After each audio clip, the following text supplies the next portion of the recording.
Hello, everyone's. I am here for American Horror Story Season 9, Episode 7. If you're new to my channel, welcome. If you're returning, you're a family member, you're one of my peoples, welcome back. So we kind of get a backstory on Camp Redwood. We flash back to 1948 when it was called Camp Golden Star. We have a young Mr. Jingles. We have a young Mr. Jingles' brother and mama. And the mama, she a lot. She over there telling Mr. Jingles that he ain't gonna be nothing because he always up in them comic books and he need to make friends and all these things, all the while of doting on little Bobby. And as soon as the mama said, don't let Bobby have your sight, I knew that Bobby was gonna die. As soon as she said that, my husband, who does not watch this show, and I said, Bobby gonna die. He's like, well, you seen this before? I was like, no, because when this is a horror movie, and he's like, you supposed to protect this person. This person's gonna be the first person who gets killed. So they were supposed to go swimming. Well, instead of going swimming, he told Bobby to just sit by the edge of the lake while he go and be nosy and watch this what's it called, the lifeguards out there making out and on the cusp of getting it on instead of watching out for Bobby. Well, Bobby decided he not waiting on Mr. Jingles or young Mr. Jingles. He gonna get into the water. But the thing is, it was somebody with a boat right there. Bobby wasn't paying attention and he gets killed by the boat propeller. Now, mama, she goes off. Now, she blaming everybody. Like, the lifeguard, where was you at? Innocent bystanders, where was you at? Man on the boat, where was you at? Young Mr. Jingles, you was supposed to be watching your brother. She blaming everybody. Yeah. I was like, okay, yeah, he was supposed to be watching him. And maybe had he been watching him, Bobby wouldn't have, died or anything. But, he is a child himself. Already dealing with the fact that his mama don't really love him. And she clearly shows favoritism between the two of them. Now you blaming me and everybody in this general vicinity for Bobby's death. So we're going to flash over to, I guess, present day. Donna has set Brooke up with a guy who can get her some ID and some passports. But before that, we need to detox her system. The medicine that they gave her for the lethal injection, she added a little bit something. So you're going to feel like you're going through withdrawals. It kind of sort of reminded me of Ray when he was in rehab and he was twitching and shaking and he felt like he was close to death.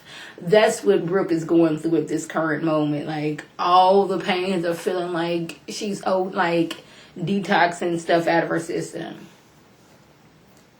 She doesn't know why she wants to help her, seeing as how you the one that let Jingles out in the first place. So, Donna has, a second heart after seeing what she's done and kind of sort of finding out that Jingles ain't killed nobody in the first place.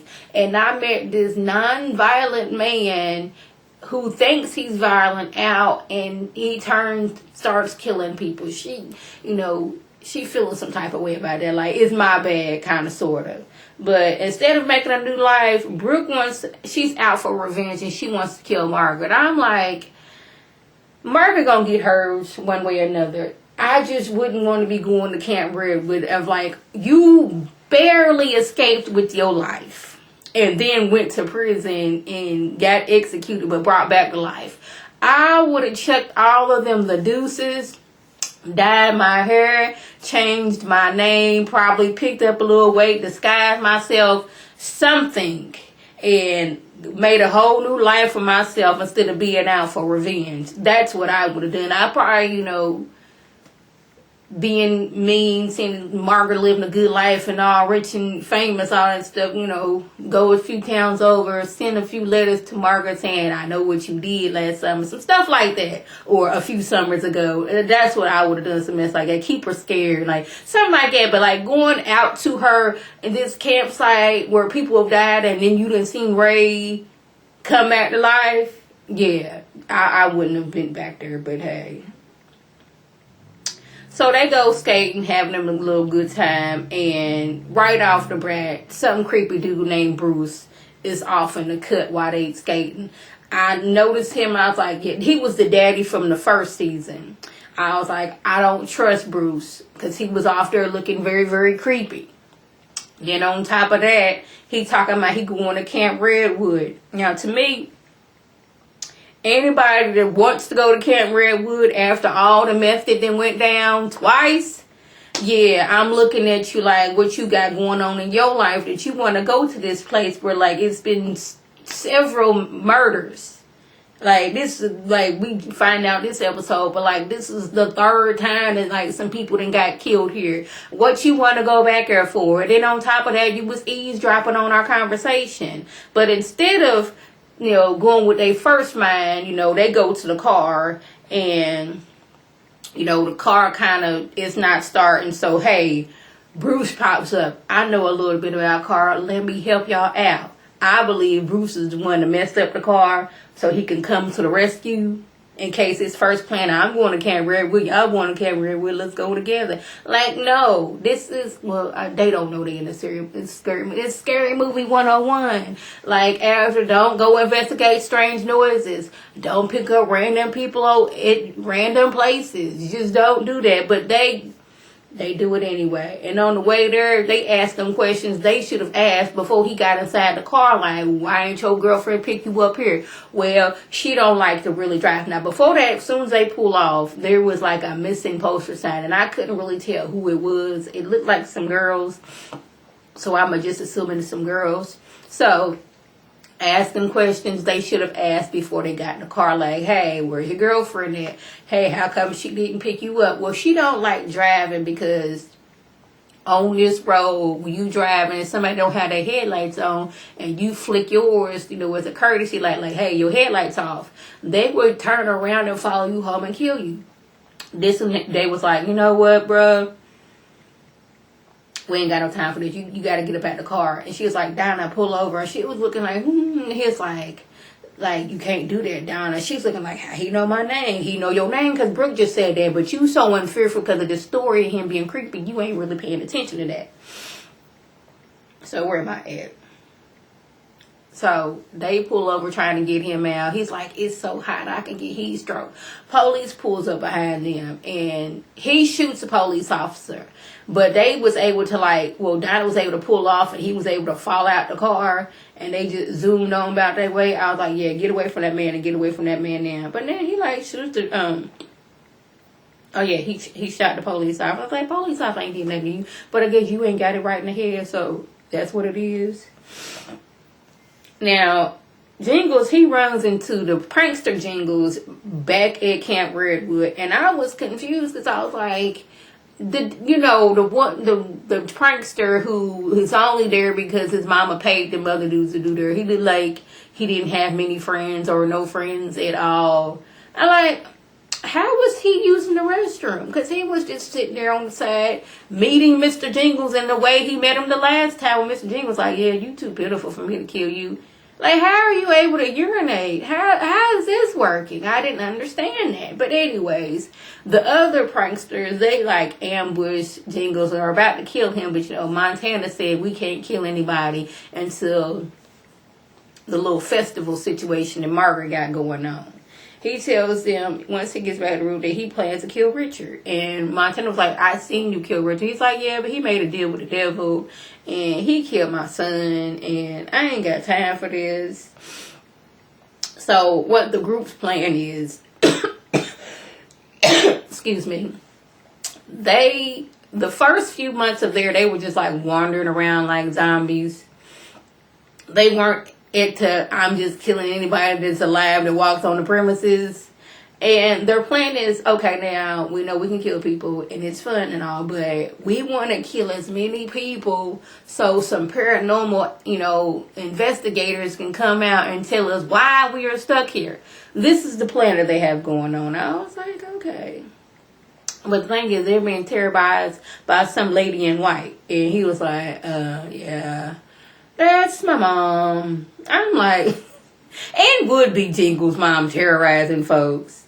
So, back in 1948, Mama Jingles, she just couldn't handle after Bobby died, and she refused to leave the camp. So, we live here now. And one day, Mr. Jingles wakes up, and You know, she didn't kill everybody that she didn't blame for Bobby dying. You know, the lifeguards, random people that was standing by, like everybody did. Like, she almost killed Jingles too, but he was able to she stabbed him in the stomach. He kicked her a little bit, and then he had to get her in the gut. He didn't want to kill his mama, and this was his first kill, but like, you trying to kill me, and I don't want to kill you, mama, but like, I want to live myself. And mom ended up dying. He said her blood poured to the ground with her pain and rage. And that may be why y'all stuck here. So, yeah. And on top of that, she don't really... Bobby was the only person she loved. And, yeah, she don't like camp counselors. So that may be why she's terrorizing y'all. Yeah, just gonna let y'all know. Whether y'all living or dead, yeah, that's why she's terrorizing y'all. I was like, yeah, that makes sense. So, Montana... She volunteers Xavier to take Mr. Jingles to go see his mom. And he was like, don't really want to do that. How about Chet go see Mama Jingles? But Xavier takes Jingles close enough to where he can be like that, you know, that little shack right there look like a good gust of wind gonna knock it down. Yeah, that one over there. You go over there. I'm not gonna get too close, but you can clearly see where you need to go. Where am I at? Okay. So, where am I at? Okay. Mama Jingles is off. We thought Margaret was off, but we find out why Margaret is off. Mama Jingles said that Margaret, she was always already a little wrong in the head. So, you know, how about gonna give her a good little,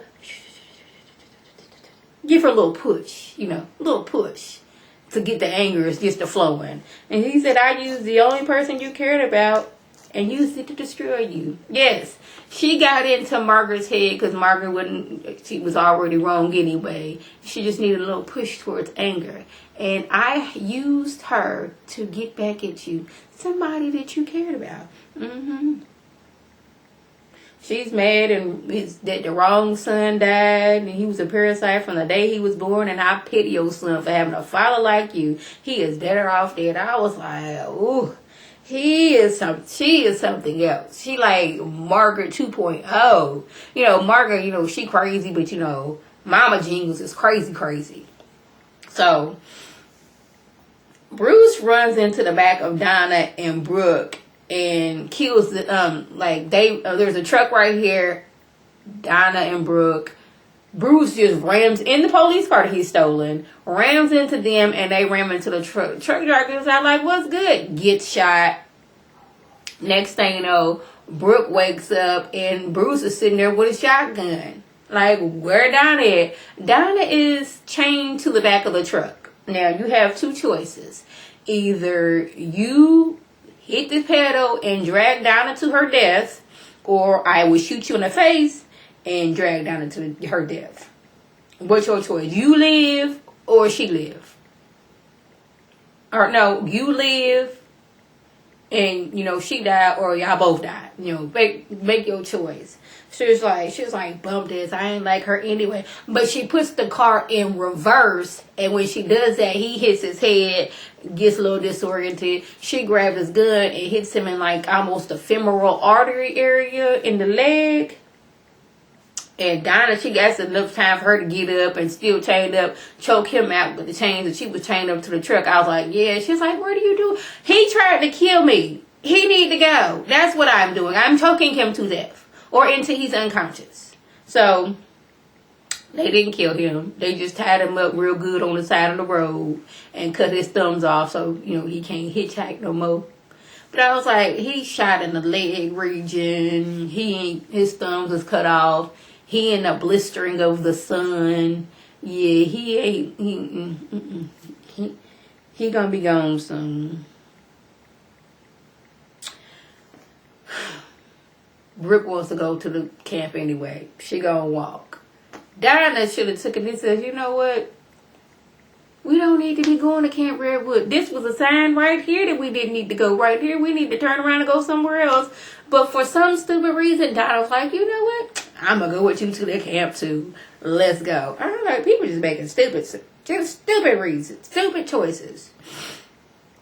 So, Kaiser Goo, the group from the 80s, they were there to play at this like Coachella / Fire Fest situation that Margaret got going on. But they get killed by Richard because they didn't, I guess they sold to the devil to be, famous and all those things. And they didn't abide to, what the devil's rules were. So Richard kills all of them on their tour bus. And I can't think of what his name is, but he is always on there, the little fabulous dude. I shouldn't call him fabulous, but he was on there in like, was it The Coven? He was like one of the head witches in charge on the council. That dude, he comes in, it's like, oh my goodness, like they all dead. I was like, yeah, they all dead. What we gonna do now? So Mama Jingles tells Jingles that if Richard kills him, he won't be able to come back. But if you kill yourself, you can be here forever. Now, I don't really trust Mama Jingles because she evil and all. But he ends up killing himself and, looks upon his dead body and just grabs his knife. So I guess it's going to be Showdown Part 2, Jingles and Mr. Jingles and Richard. I feel like something's in my eye. So, yeah. So we kind of sort of got a backstory. It's like the Mama Jingles' rage and pain and anger was so strong when she bled on the ground that trapped everybody who was going to be there. She may have made a deal with the devil. We don't know. They didn't really explain that. But we do know that it's Mama Jingles' fault that we are where we are at this present time. Because it had Mama Jingles not, whispered sweet evil or pure evil into Margaret's head, she wouldn't have killed those counselors and framed Jingles. Jingles wouldn't have gone to jail to eventually escape and come back to, kill again and then get revenge and then get killed and then sell his soul to the devil and then, lose his wife. All of those things. Yeah, so we blaming Mama Jingles on this one right here. But I think Margaret and Brooke was stupid for going back to Camp Redwood. My opinion. Others may not think that. Like Donna, you escaped without going to prison or out without getting killed. Brooke, you went to prison and was executed and was brought back to life. This is a sign that we need to leave up out of here, or you gonna be sitting there dead, stuck like Chuck like them. So y'all, that was the gist. If I left anything out, by all means, leave a comment below. If you're new to my channel, welcome. Feel free to subscribe. It is free all day, every day, free 99. Make sure your notifications are on so with my beautiful face puts up a video, you can click on it, you can like it, you can share it with your people, and you can become one of my peoples. If you're one of my family members, one of my peoples, welcome back. Y'all know what to do. Tell your people to tell their people to come over and be one of my peoples. And this is Lady T signing off. Have a good one.